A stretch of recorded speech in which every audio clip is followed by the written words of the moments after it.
Well, good morning. No, not good morning. Good evening. That just goes to show you what kind of a night I'm having. Hey, today's video is on am I doing enough?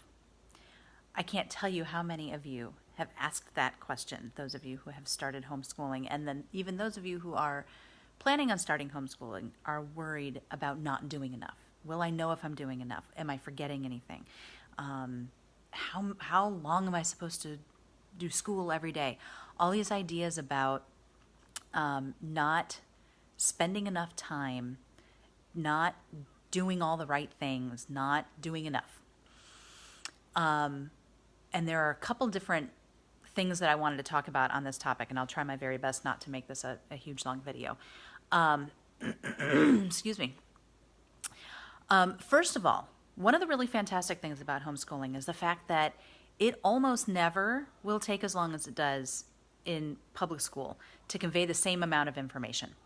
As I've mentioned before, although the new folks here might not know it, I was a teacher for 6 years. I had my own classroom for 5. I did upper elementary for 3 years, taught 5th grade.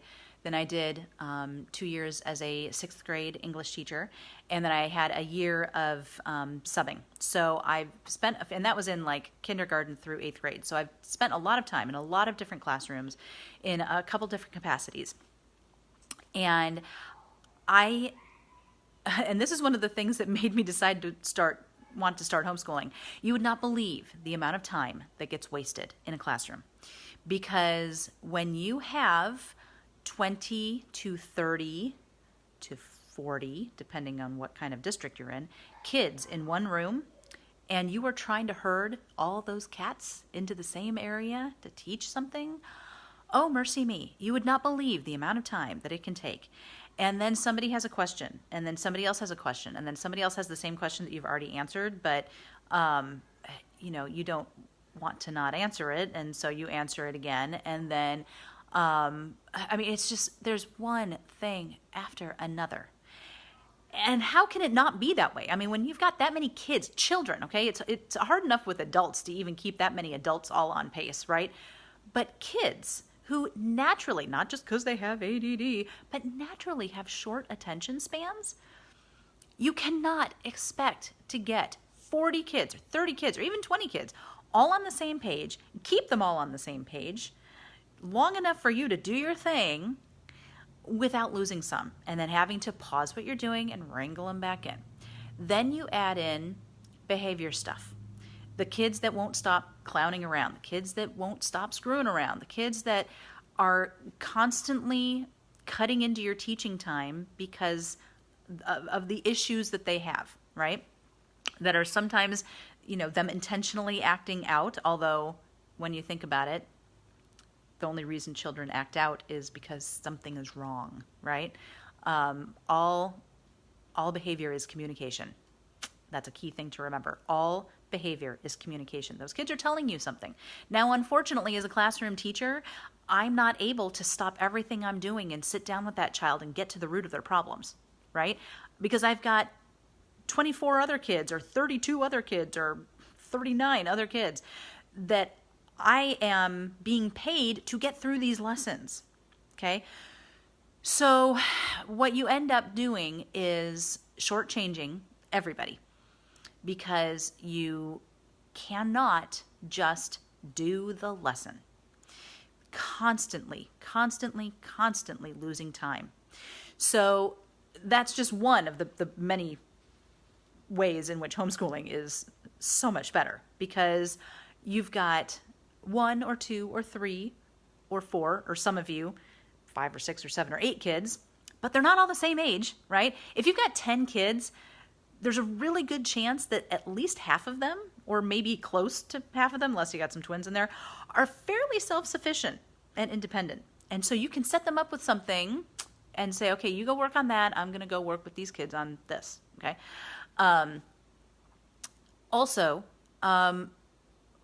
One of the reasons why school, like conventional school, takes so long is because there's all this stuff that the state makes you do.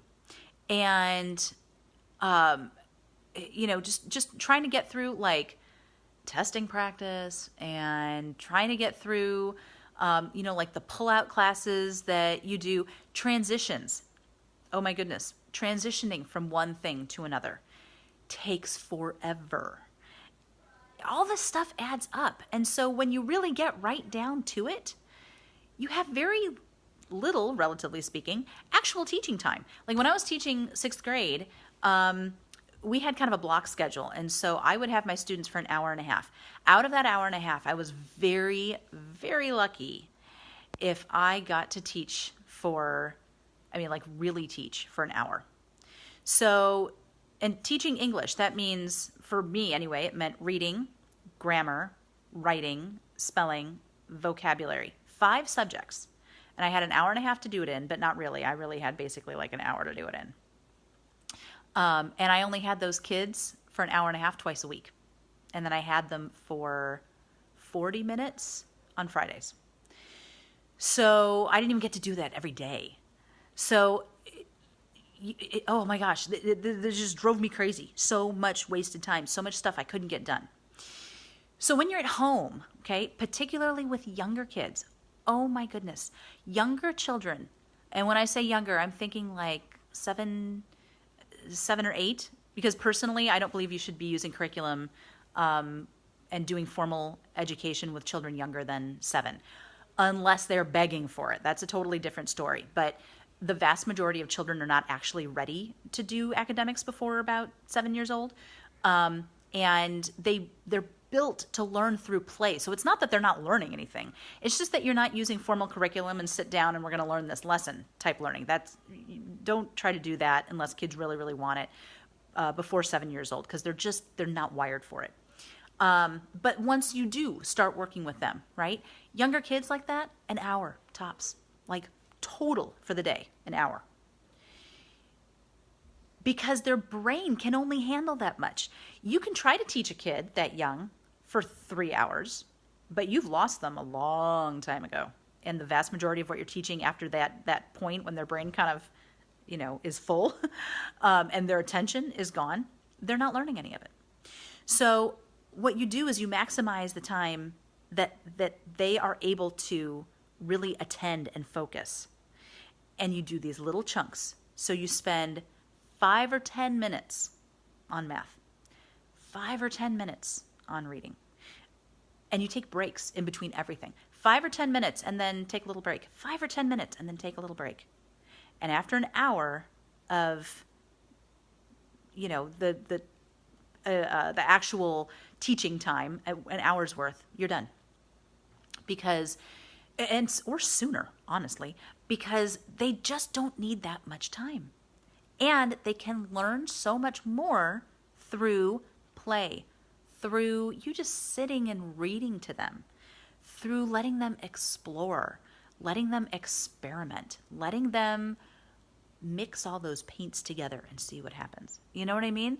So first of all, this idea of, am I doing enough? You cannot compare the amount of time that you spend at home to the amount of time that your kids would be in an actual conventional classroom, because those two things are not comparable. It's apples and oranges. So when you are looking at what you're doing in your homeschooling, do not compare it to what your child was doing when they were in public school or private school, or what you remember doing when you were in school. Because that's a whole other story. My gosh, what school is like from now versus what it was like 10, 20, 30 years ago, totally different. So the other thing to remember about am I doing enough is that public schools are dictated by politicians. The vast majority of politicians know nothing about education and children. So they pile all this crap on teachers and say they have to do all this stuff, when in reality, none of it is really paying off in the classroom.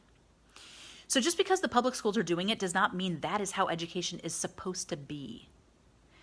So again, you can't compare and say, oh gosh, I don't feel like I'm doing nearly as much as my child used to do when they were in public or private school, public school in particular.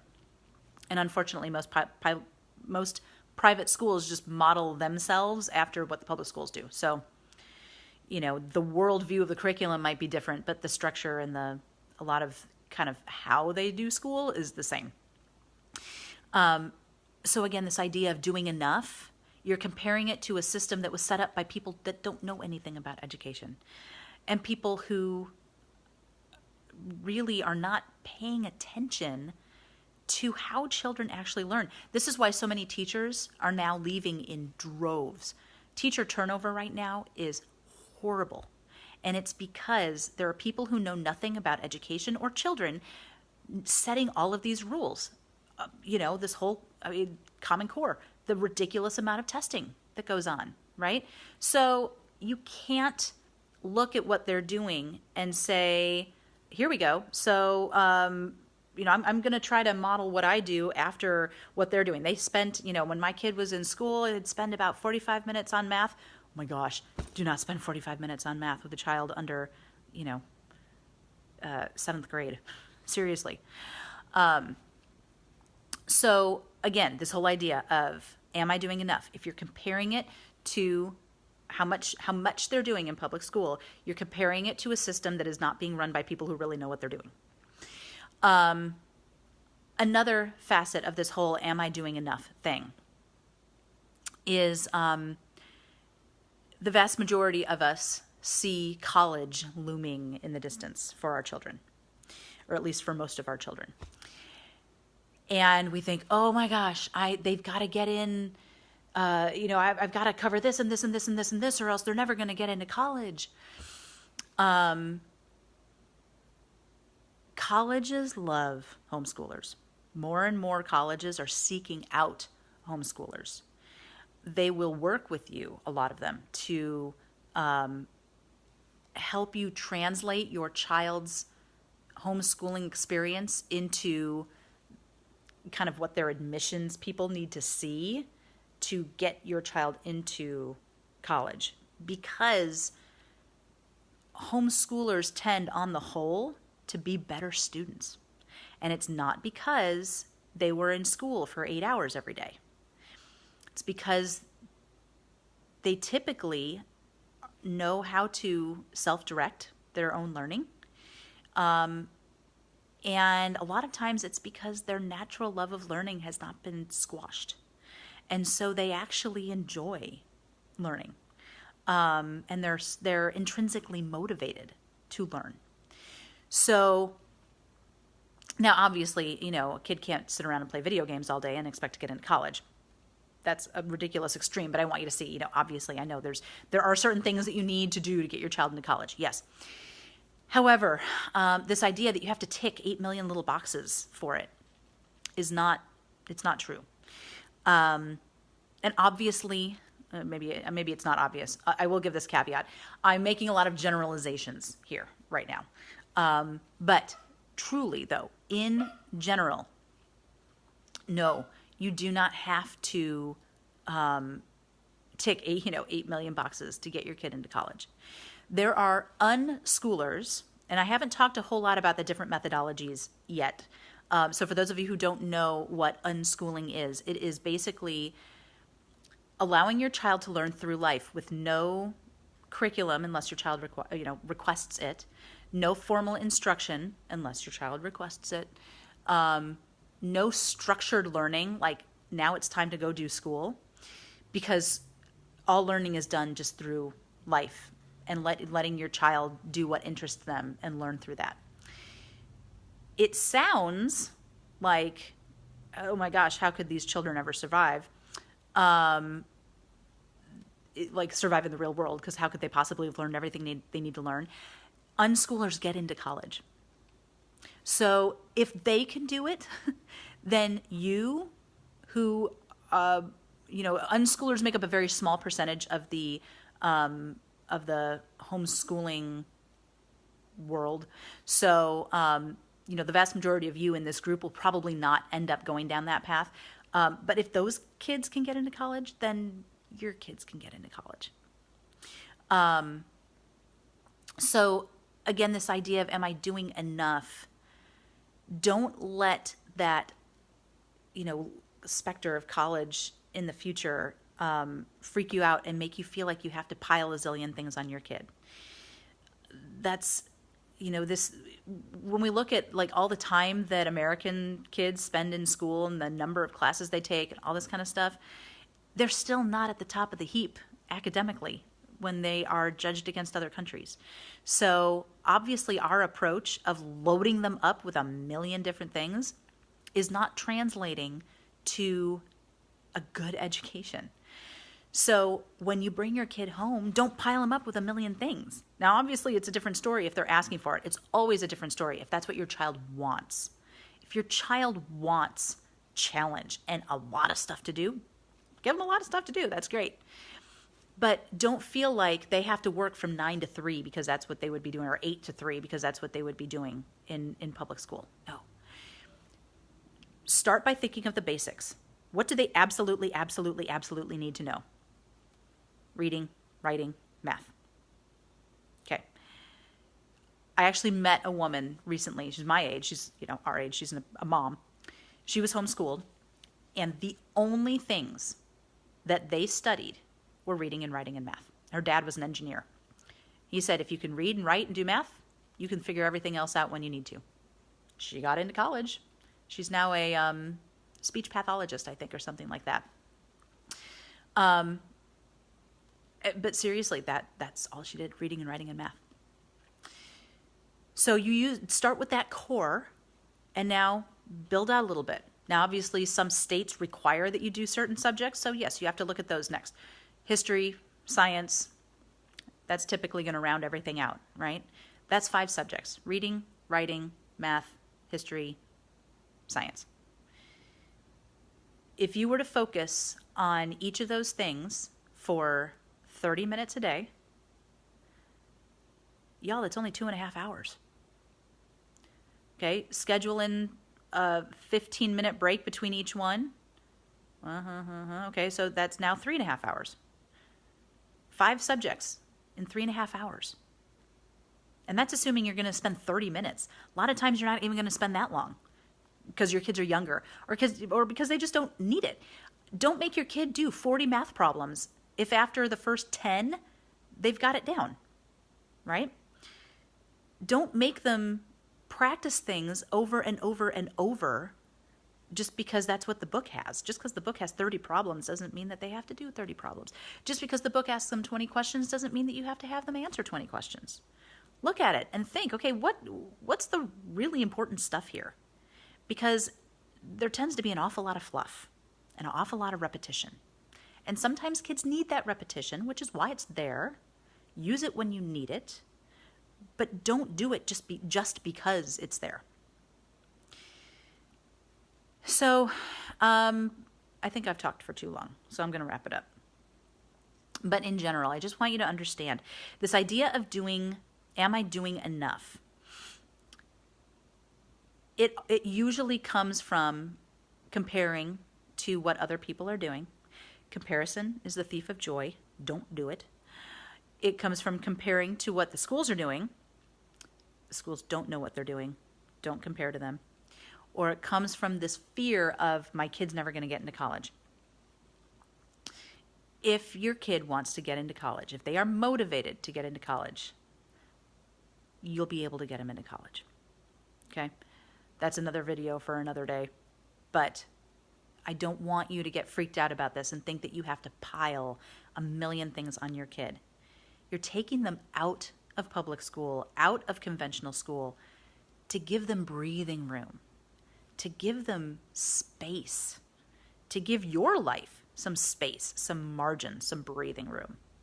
Don't feel like you have to pack it to the edges every day, because that's not necessarily high quality learning. Just because you're staring at something for an hour, listening to something for an hour, reading something for an hour, doesn't mean that you're getting an hour's worth of education out of it. Okay? So, are you doing enough? I'm going to say probably. If you're worried about it, chances are you are. Chances are you may even be doing a little too much. It's okay to pull back. It's okay to just do the basics, particularly in the younger years, particularly like even up through 8th grade. Consider it exposure. Focus the most on math, reading, and writing. Everything else is just exposure. Don't worry about the real deep stuff until they're old enough to handle it, till they're teenagers, till they're starting to think ahead to their own future and they're intrinsically motivated to want to do what they need to do to reach their goals. So there you go. I hope that's helpful. I hope that gives you some ability to relax, a little de-stress, a little weight off your shoulders. And I hope you all have a great night. Thanks so much for being here. I'll see you later. Bye.